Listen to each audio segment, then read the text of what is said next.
good day all, and thank you for coming to this panel for WriteHive 2022. Today's panel is, or at least the panel that we're on now, is the Storytelling in Games and Interactive Fiction panel. I am your moderator, Tim Baughman Jr. I am a sci-fi writer and have nothing of knowledge to this to be a panelist, so this is why there are other people with me. Otherwise, this would be an incredibly boring panel for you all. I'll take a moment to give a little bit of a brief introduction to our panelists, and then we'll largely just be quiet so that they can share their expertise. Going in order here, first we have Linda Codega. Linda H. Codega is a queer, non-binary Southerner living in Yankee Land. They are currently a staff writer at IO9, where they write about pop culture and focus on tabletop role-playing games, as well as science fiction, fantasy books, TV, and film. Their writing appears on Polygon, Observer, Tor.com, and Dicebreaker, among others. Next, we have Dan Jolley. Dan started out writing in comic books and has worked for major publishers such as DC, Marvel, Dark Horse, and Image. He has also branched out into licensed property novels, film novelizations, and original novels, including the urban fantasy series 5 Elements, urban sci-fi Grey Widow trilogy, and the Southern Fried Stephen King mystery thriller The Storm. Dan began writing for video games in 2007 and has contributed storylines, characters, and dialogue to titles such as Transformers, War for Cybertron, Prototype 2, and Dying Light, among others. His latest work includes the audiobook House of Teeth, sci-fi graphic novel The Megadogs of New Kansas, and the high fantasy detective novel The Rune Master Homicide. Dan lives with his wife Tracy and some largely inert felines in Northwest Georgia. Readers can learn more about him on his website, danjolley.com. Last but not least, we have Arnout Brokking. Arnout is a Dutch writer of film, fiction, and immersive games. Arnout believes in the power of story to shape both our world and ourselves. He lives in the Netherlands together with his beloved Camilla and Olga and their 3 children. He has previously been published in English in AO Antipodean SF and Mad Scientist Journal. He is also one of the writers for the recently released feminist tabletop role-playing anthology Uncaged Goddesses. Welcome to everyone on the panel, as well as to those in attendance. And without further ado, we'll get into our first question. And obviously, broad group of knowledge across this panel here. So I kind of want to begin just by asking a very broad question, and feel free to answer it however it makes sense within the context of your specific area of expertise. What makes for a good plot or good immersive storytelling within the genre that you work in, and really how do you think this differs from traditional writing? And Linda, will begin with you.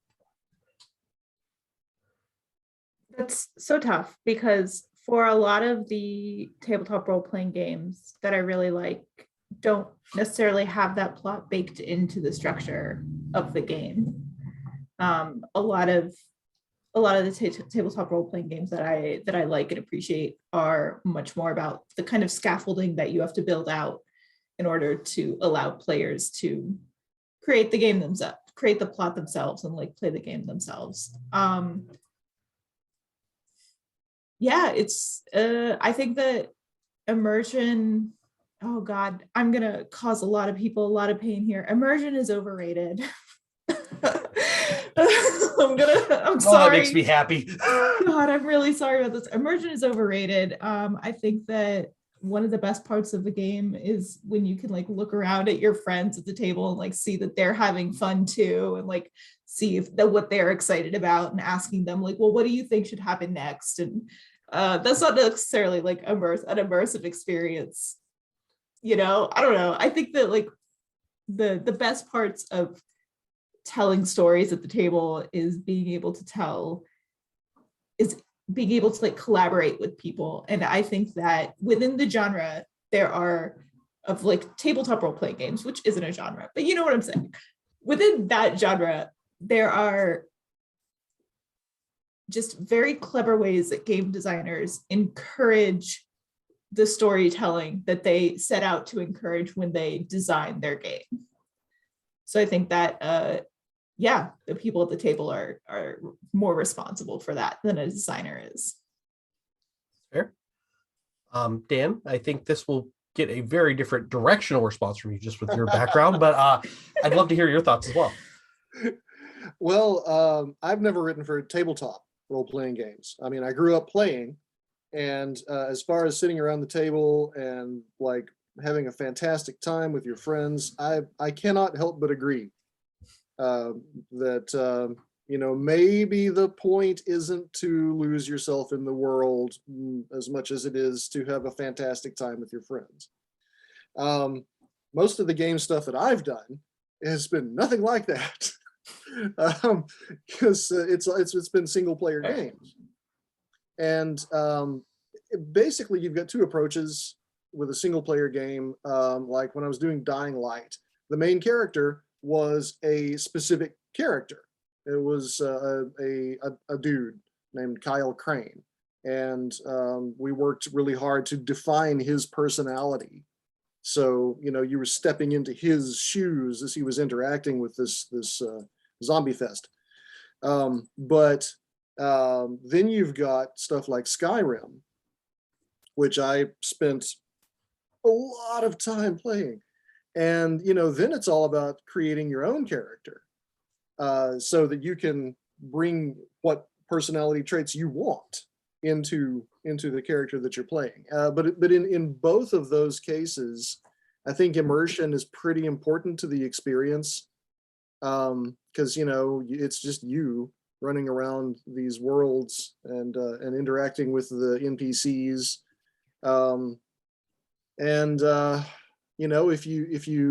if you get pulled out of the story, then it's just it's not fun.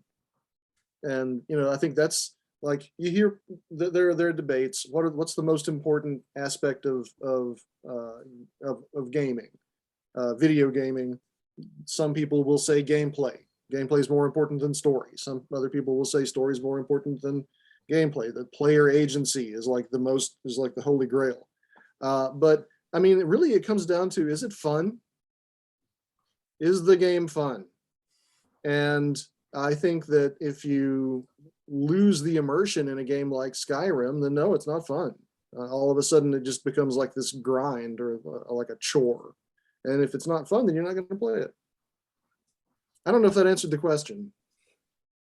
But it was immersive, and that's what matters. Yeah.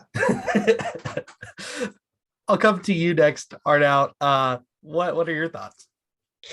Well, it was interesting because when you started out the question, you said what sort of plot device really helps, and plot would not be one of the first things I would think about when designing anything game related, whether it be a real life game or a tabletop game or even a video game. The thing I think that the opportunity that it gives is that connection is the most important thing. And here I'm sort of gonna agree and slightly disagree with Lynn, because there's different kinds of connection. I think the connection that you get with some tabletop games around the table is connection with each other, where you're just having fun together. You're laughing over jokes that you're making, horrible puns that you're making, or you're laughing or just really caring about the world that you're creating together, or the story that you're collaboratively telling together. So I think that connection, that is really important. And I think I think why immersion in itself is also a form of connection, is it's a connection with the world. And that's why it also works for what Dan says with games like Skyrim. You have to connect with that world. You have to believe in that world. You have to sort of feel yourself in there to properly enjoy it. But it's a different kind of connection because it's between you and the world rather than between you and other players. And so I think both are excellent ways in which interactive games can do things that you would normally not quite so easily do in a normal novel or something like that. So all three of you brought up some interesting points that, if you wouldn't mind, I'd like to come back to each of you on, just for sake of, I think that they deserve further delving into. Beginning with you, Linda.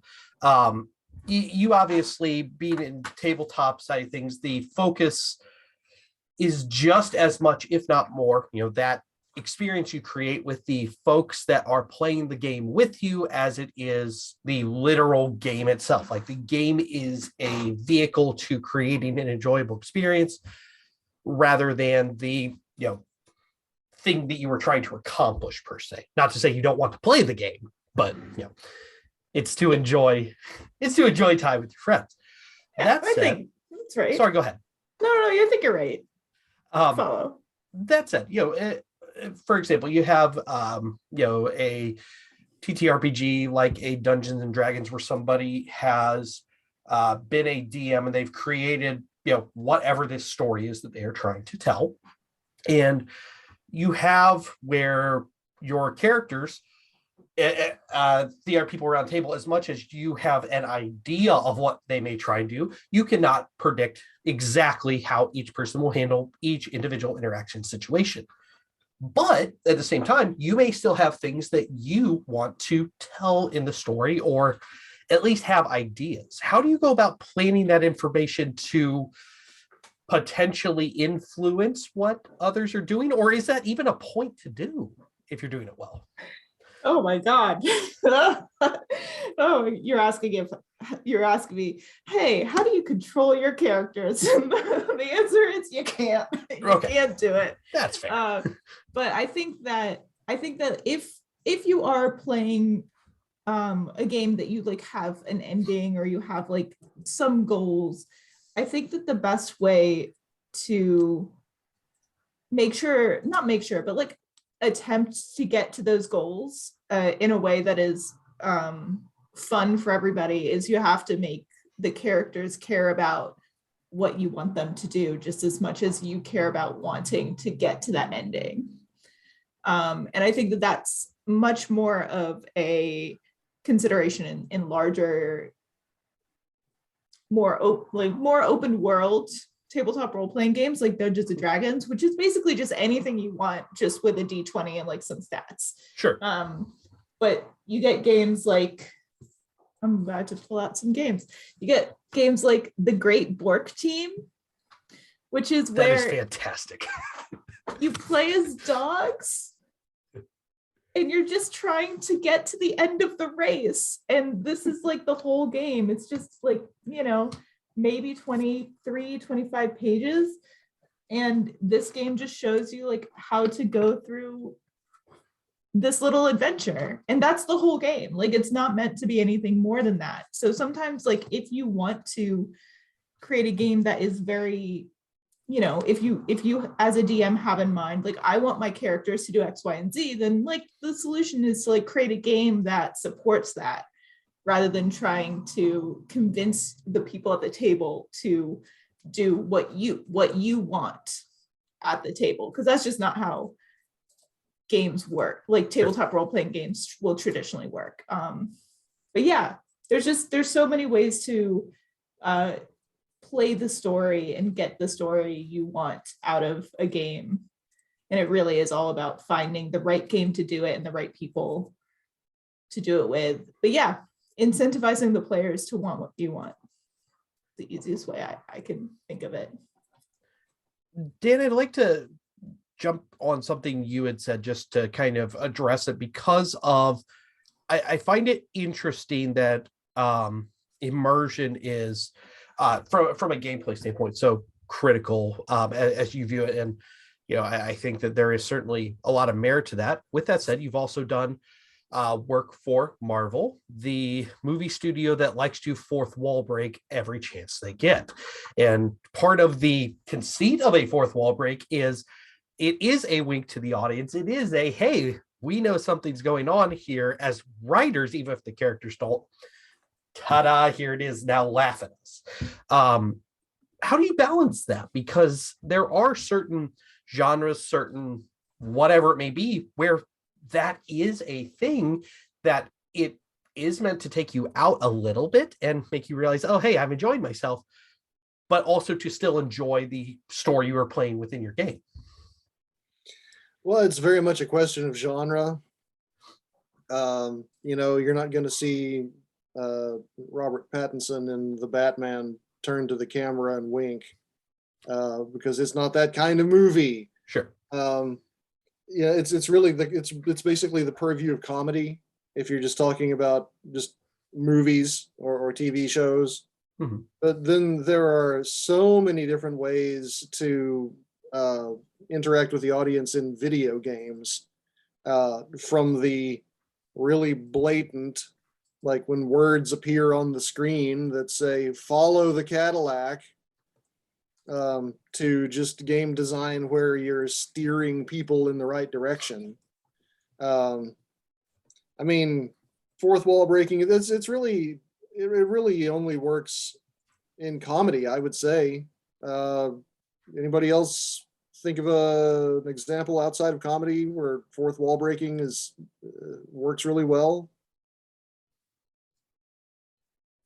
I mean, it depends on like what you would consider like breaking the fourth wall, right? Because it's definitely like a comedy, but Galaxy Quest, I mean, that's all about breaking the fourth wall over and over and over again. But I mean, it's not directly like turning to the audience and winking. So I think that there's like an interesting way in which things comment on each other. Oh, The Matrix, the newest Matrix film, where they're designing Matrix for the game. Right. So I mean, again, like it might not be like as direct of a wink to the audience, but it's definitely like talking about the meta narrative that's surrounding it, and sort of being like, do you remember when we did all this? Like, guys, Spider-Man Far From Home, when all the Spider-Mans come in. And that's all, you're right, that's meta narrative. So I don't know if that's breaking the fourth wall necessarily, but that's definitely like adding in an outsider audience context to build on the context that's being presented in the media. It's definitely breaking the fourth wall adjacent. Something like that. Yeah, Breaking the fourth drywall? I think my favorite different way of breaking the fourth wall, which is, it's also sort of a comedy, but actually the reason why it works so well is precisely because it's not for comedic value, is Fleabag. I don't know if you've seen the series Fleabag. Have I seen the series Fleabag? I mean, everyone should. It's brilliant, and it's like the most perfect depiction of the millennial experience that I've ever seen. But I think the way the breaking of the fourth wall has actually an emotional value, and has actually a proper place in plot and in theme.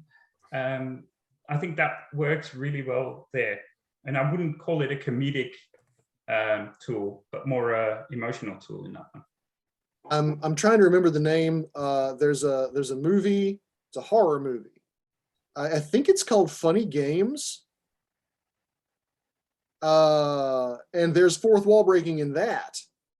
It's the only example I can think of that's not like a direct fourth wall break in a comedy. It's these two young men who are like, they've taken a family captive and they're torturing them, I think.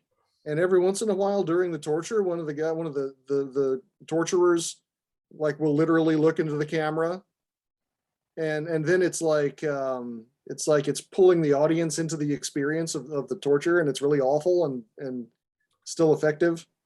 Yeah, my one of my partners, who is a film writer, she absolutely hates that movie. Not surprising. That reason, one of those reasons. Why does she hate it? She because it's, I mean, this is quite the version from our original subject, but one of the reasons is because it's the director. I think it's a Hanukkah film, and the director is very misogynistic and very in a lot of his films, and it's just depressing and nihilistic, and we're just the opposite kind of people, I think. I actually do want to go to you, Arnout, for a follow-up on something you said. One of the very first things you said as you were giving your response was that as you're doing anything writing game related, plot isn't anywhere close to being the first thing for your mind. And as somebody on the more traditional writing side, there's two things that people tend to think about first: plot, character. Those are 1A and 1B. Each person will have their own route getting to it, but plot's nowhere near, as you said, first thing. How critical is it that a game of any capacity have a coherent plot, especially as you've seen, particularly in video games, things like open world games become more and more popular? Well, I'm actually a big fan of a well-designed plotted game, so that there is a coherent, well-designed story behind it, but it's just not the first thing I would think about. Also because the plot within your game is often created together. Before, when you were talking to Lynn, you said, as the DM, you want to tell this story. And I don't think DMing or playing a tabletop role-playing game or even playing a video game works that way. I think you can, especially as a DM, I think you can help other people create their story, and you are a part of it, and you can definitely push certain themes or push certain directions, or have plot points or something, but you are making it together. So that's why when I'm working on a game, whichever form it takes, plot isn't the first thing I think of. I think for me, if the plot is the most important part about the story, then I'm better off writing a story. That's fair. Yep. Gosh, the amount of people that I've met who tell me about like the amazing world that they built and their magic systems, and I'm like, write a novel. Please just write a novel. Like, don't tell me about this anymore. I beg you. Write a book like the rest of us. Well, I think that brings us to kind of an interesting question. So in my experience, and I don't think this is exclusive to me, and if it is, feel free to throw things at the camera toward me. There can be at times a stigma to the quality of the story or the quality of experience that's associated with interactive fiction. I don't necessarily think that's a justifiable thing, but it is a reality that comes up from time to time for people who haven't had experience with interactive fiction, be it in video games, in role-playing games, whatever it may be. To somebody who hasn't really had the experience with interactive fiction, but is curious, how do you potentially overcome that as somebody who is working on that type of media, regardless of what it is, so more specific to the areas that you all focus in? And Linda, we'll begin with you. I mean, I think that kind of with tabletop role-playing games, it's accessibility is always going to be an issue. So bringing people to the table, if they haven't had a good experience or if they don't have any experience, is always going to be hard. And it's even harder now that like there are very few local comic book shops and there are very few libraries that are hosting like open meetings for people. I don't know. I think that unfortunately it's all about finding the right people to play with, and finding the right game to play.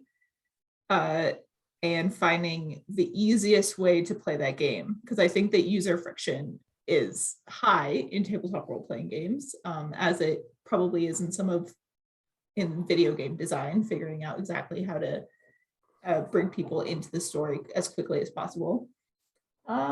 Yeah, it's tough. I think that you've got to really find something that you really want to play out. You got to find like a piece of media that you're just like, you know what, I would love to play out Crouching Tiger, Hidden Dragon, but I don't know how. And then I would be like, well, you need, oh my God, here we go, Hearts of Blue Lin, so you can play out Crouching Tiger, Hidden Dragon. Become Michelle Yeoh. I believe in you. This is my favorite ongoing thing of any panel I've recorded. I just want to keep this going to see what you will pull up next. Oh, I'm prepared. Yeah, I think the whole thing is like, you need to find something you really want to do, and you need to find other people to play it with you, and that's really hard. And it's just like, that's just the way it is. Like, getting people invested into a game is always going to be hard. I hardly want to hear other people talk about their books, much less like their tabletop role-playing game. So it's just hard. It's something everyone has to like figure out how to navigate. And I think that Discord is a great place to find other people to play games with you. Try it. I think that's the only thing, is like, you gotta try it. You might love it. That's all. Dan, same question to you. Would you repeat the question, please? Yeah, of course. Do you, just to kind of summarize, do you think that there's a stigma associated with the quality of stories or the experience of interactive fiction, and how do you overcome that as somebody working to, introduce outsiders to whatever that interactive fiction within your specific genre is, in your case, video games? I mean, it can be as simple as just pointing them to a game that is really, really well written. And like The Last of Us, the first Last of Us, I was just stunned at how gorgeous the writing was in that. And I was also really puzzled as to how they got these 11-minute long cutscenes, because most of the time I'm told no cutscene can be longer than 90 seconds. And then I realized that the guy who wrote all the cutscenes was the studio head. Good for him. Right? Yeah. What a flex. Yeah, there was. What a hero. It just, one of the reasons that quality can dip sometimes is technical limitations. Like, if you've got a game that's got 5 levels, and then in the middle of development, they realize the level 3 isn't going to work. And so the producer sticks their head in the door and says to the writer's room, hey, we're going to go from level 2 to level 4 now. Stitch those together. Well, then you have to do that. It also is frequently the case that the studio develops the gameplay, gets the 5 levels where they need to be, and you've got a Mayan temple and an orbiting space station and a submerged ocean liner and a volcanic lair and the inside of a skyscraper. And the art has made all of those look amazing, and the gameplay is worked out and it's fun. And then someone says, hey, we need a story. And so then they call a freelancer, like say me, and they're like, hey, we need to have a story to make all of this gameplay make sense. And so then, the job is to come up with a narrative and bolt it onto the existing framework. And, sometimes that works out. Other times it doesn't quite work out as well. So scary to me. And it's, it's kind of like the game writer's goal, one goal to be in on the ground floor, be there for the development of the whole thing. But that's a lot easier when you work at a studio full time. That's just not always the case. You know, sometimes you have a game that's in development for 4 years, and they're working out the gameplay for 3 of those years, and it just doesn't make sense to have a writer on staff when there's nothing to write yet. You know, there's just, and then like you've got games like the first 2 Resident Evils, like especially the first Resident Evil. Was it lots of fun? Yes. Was it fun enough to overcome the dialogue? Clearly, it was very popular. But, you know, you basically had like, and I'm conjecturing here, but I think probably all the dialogue was really, you know, just kind of stitching together words so that you get lines like, here, Jill, you, the master of unlocking, can use this best. They tried so hard, Dan. And it was fun. It was great. It sold bajillions of copies. And it's not a good example of good dialogue in a game. All right. I played the heck out of it. Arnout, same question to you. Well, I think there's 2 things at work here. On the one hand, there's the stigma, like you said, you know, like, oh, you know, writing for games isn't proper writing. But then the people who say that, they also think that writing science fiction isn't proper writing, or that writing fantasy isn't proper writing, or writing basically anything else than whatever they are writing isn't proper writing. So I wouldn't listen to them. Because, you know, like Dan also said, you know, there's brilliant games in so many different varieties. So I think the stigma is within a sort of smaller, I would hope it's a smaller group, but I'm going to say it's in a sort of a smaller group that just, you know, has this inflated sense of self-importance. But I think that the general public, or the general, you know, community knows how hard it is to write a good game and how difficult it is. And I think there's actually also a lot of appreciation for the work that we do. So we shouldn't lose sight of that. And on the other hand, I think that maybe, well, also, you know, like with normal fiction, there's also good things and there's bad things and there's really, really bad things, and there's why did you even write this sort of things. And that's the same with games as well. But I think with games, there's these things where you can see sometimes where the money ran out. And you know, you know that these people worked really hard, but there was just no more money. So it was like, it'll have to do. It'll just have to be this. And I worked on a real life game where someone at some point promised us something in the region of, there was 20,000 euros to spend on this part of this game. And okay, that's great. We can do a lot of things with that. And then it was like, no, actually, we're going to have to split that up into 5 things, and you're only getting 4,000 euros. I'm like, okay, we'll have to sort of downsize what we were originally trying to think. And then it ended up, well, really sorry, but we're going to have to split it up once more into 2 things, because there's some stuff going wrong at some other part of this design thing. So we had to shift some money, and now you've got 2,000 euros to make this entire thing. But you know, you can do that, right? And you know, that impacts quality. You know, but that works everywhere. It's, you know, so I think on the one hand, people really understand that writing a good game is really hard. And I also think that games, sometimes you can tell where the money ran out, and that's not a writer's fault.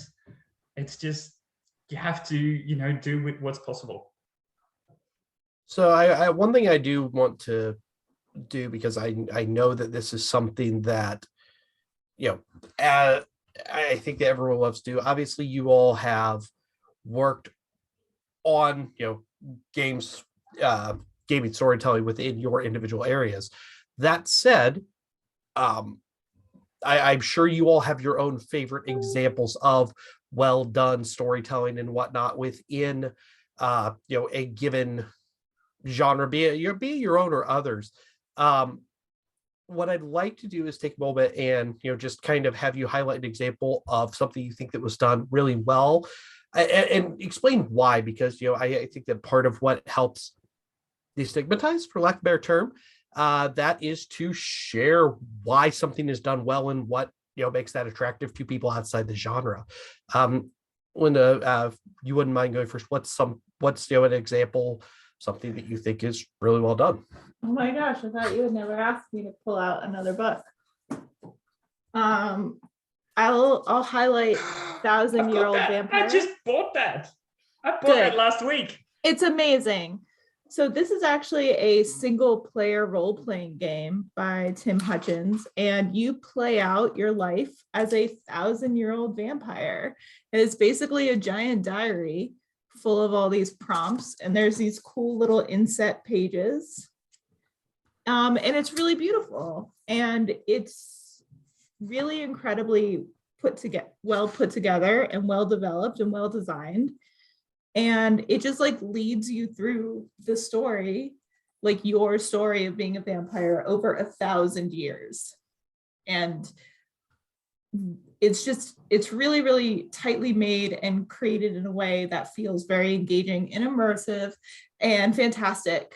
And it's just the design and the writing is very easy to understand and easy to follow. And it's like, if someone's like, I've never played a role-playing game before, but I love writing, I would be like, play 1,000-Year-Old Vampire. You'll get it. You'll love it. I have a couple others here that I will not pull out, but I'll pull out one more. This is Orbital Blues. It is by Soul Muppet Publishing. Yes, Soul Muppet Publishing. So Orbital Blues I really like, and I think is a good example of this because it so accurately replicates the genre that it is trying to emulate.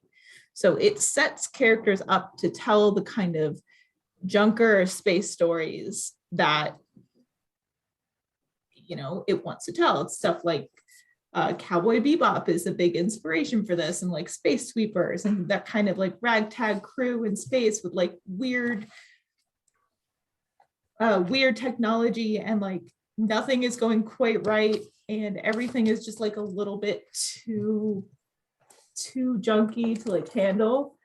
But it's also like really beautifully designed, and it has like a ton of great art in it, and you just really get such a vibe from what's happening on these pages themselves that it makes the whole storytelling experience really, really cool, because you have basically this object in front of you that helps you tell the story of the game. So yeah, this is another good one. All right, last one. Is there something of yourself, of your own, that you're especially proud of? Yeah, there's some stuff. It's all digital though. I can't pull it up though. Last one though, Torque. Torque is a role-playing game about going really fast and then also slowing down. And it's basically based off stuff like Roadhouse and Mad Max, where it's big games where like or big movies where you like go really fast in a car and then you have to stop and slow down. You have to go to like different safe houses basically. But the reason that I really like this game is because it is also beautifully designed, and it looks like this sort of retro old school manual. It's in that style. And it's another game that just really depicts exactly exactly the story it's trying to tell, from its like packaging to the ideas to like its genre emulations. So those are 3 examples of really, really great games that have amazing storytelling, because the storytelling is considered from every single angle, even if you don't know what the story is. One of the things I took away from that is that a big thing that appeals to you as a game player is the design, like the literal physical visual design of it can help drive the story itself. Totally. I think that that's really important, but I am also one of those people who has like hundreds of PDFs or that are literally just like Word docs exported as PDFs. And I'm just like, this is the best game I've ever seen in my life. Oh, cool. So these are just the ones that I have on hand, because when I see something that is really well designed, I'm like, I want it immediately. Sure. But I'm also not a purist, and I am not a snob. One of my favorite games is based on a My Chemical Romance CD. Yes. And it's literally only available in like a Word doc with like nothing fancy whatsoever. I'll find it. I don't remember it off the top of my head. I'll find it and I'll put it here. But it's like basically like a card playing game where like you bet and you like lay down tricks in order to like escape the cops. It's from the Planetary album. Okay. I was waiting for it to be a Welcome to the Black Parade game and wondering how dark that would be. No. It's very, very funny and great. And I'll when we're doing the actual like panel, I'll link it in the Discord. Do? Yeah, the Discord thing. But basically, yeah, I'm not a snob or a purist. These are just the ones that I really enjoy looking at. So I have them on hand. But yeah, I think that game design can even be how your game is presented, like how it's graphically designed. Sorry, that's like I just rambled for a long time, but I really love role-playing games, guys. I'm sorry. No, I'd rather people talk about something they're passionate about than be boring. So that's part of why I asked you all this question. Dan, I'll come to you. Do you have props? I do not have props. I'm sorry. Oh, it's okay. I feel Setting very a standard. I feel very deficient now that I don't have props to pull out. So a really good example. You're just looking for any good example of something that especially that appeals to you specifically as someone who enjoys and consumes the genre you work on. Well, like I'm all for really, really well-paced, well-structured, logical narratives. But one of my favorite games of all time is Silent Hill 2. Yes. And that is not logical or internally consistent. It contradicts itself, and yet it was fascinating. And I just ate it up. And I think a big part of that is just from the design, the gameplay, the mood, the mystery of wandering through the fog the way you have to do. Like as you get into it, you begin to realize that these monsters that seem random, that like look like random chunks of Cronenbergian body horror, actually tie very closely into the psychology of the main character and the traumas that the protagonist has experienced in the past. And I guess just, even though like my bread and butter is tightly woven logical narratives, there's space for things that just really just make you feel powerful emotions through whatever means, and it's not always getting from point A to point B on the logic scale. And we'll jump to you, Arnout, to round out this question. All right, so we've got a tabletop role-playing game. We got some video games. So I thought I'd do something different, and I was going to talk about a real-life interactive game. And I'm going to be sort of maybe a bit self promoting here, but it's something that we made, and it was a one-off, one weekend event, and it was called Euroscene Heroes of Our Time, and we basically recreated the Eurovision Song Festival, where people could join as groups, and they could represent a country, and they had 24 hours to make a song, to make an act, to make costumes, to make props with a small budget that we gave them.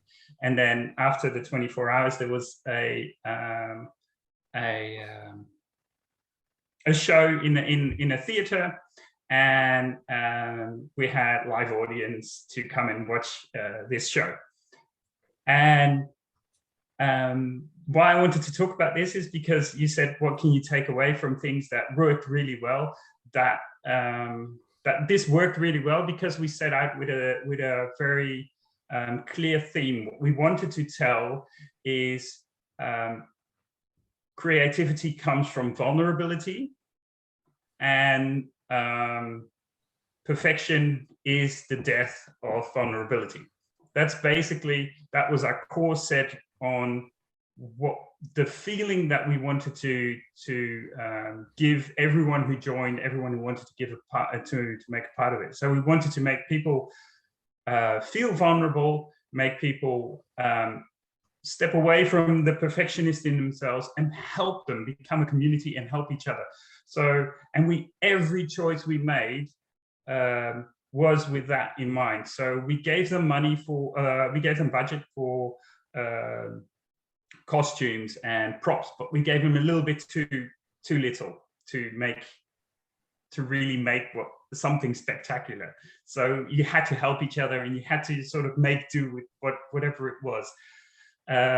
We gave them only 24 hours to come up with this entire act, which is way too little. So no one's going to be perfect. In the meantime, we did the pre-show the day that everyone arrived, and because we'd hired this entire hotel. We did the pre-show, we did ourselves, and we made an absolute mockery of ourselves to go, hey guys, however bad you're going to be, you're never going to be as bad as we were in the opening show. And then we got coaches to help people and have teams help each other with whatever there was to create something out of nothing, and to just, and then go out there and be vulnerable, because no one was ready at the end. No one had all the stuff, but there was this show, and there was this live audience, and we got great people to help with that. And then they went onto the show, and it was,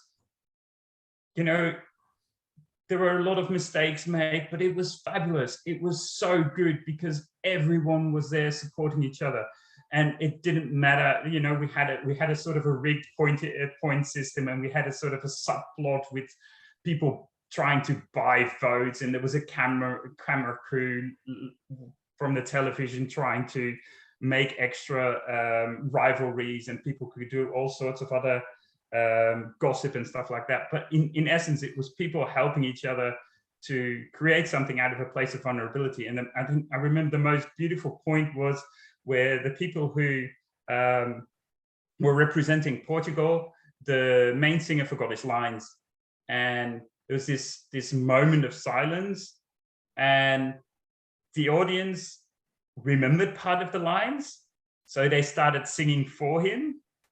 And it was just this couple of people singing, and then this whole sort of group voice rose up and lifted this man up who was, he was crestfallen because he had forgotten his lines, and you could really see he was down. And then the crowd lifted him up, and he caught back up, and that was just, I don't know, it gave me chills.